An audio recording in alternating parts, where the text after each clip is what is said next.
அக்கா ஈவினிங் ஒன்று பொண்ணு பார்க்க வராங்கன்னு அம்மா சொல்ல சொல்லிச்சு, ரெடியா இருந்துக்க. என்னது பொண்ணு பார்க்க வராங்களா? என்ன ஈவினிங் பொண்ணு பார்க்க வராங்களா? இப்ப என்ன பண்றது?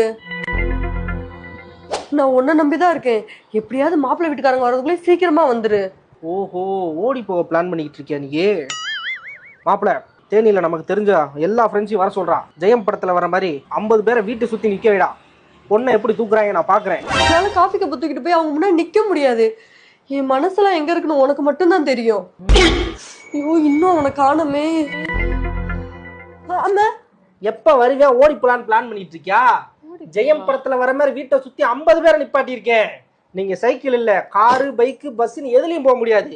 கோடாரி பத்திரிக்கா வெளியே ரெடி பண்ணிட்டு இருக்கேன். போட்டு தள்ளிடுவேன் பாத்துக்க. காதல் பண்றீங்க, காதல். டேய், நான் எங்கடா ஓடி போக போறேன்? நீ தானே போன்ல பேசிக்கிட்டு இருந்த. ஏதோ நீ வரலன்னா என்ன செய்வேன், என் மனசெல்லாம் எங்க இருக்குன்னு ஓன்ட்ட தான் தெரியும் அப்படி நீ தானே பேசிக்கிட்டு இருந்த. அது காதலடா, காஜல். பொண்ணு பார்க்க வராங்க, காஜல் இல்லாம போய் எப்படி நிக்கிறேன்னு சொல்லிட்டு ரூபா கிட்ட காஜல் வாங்கிட்டு வர சொன்னேன்டா.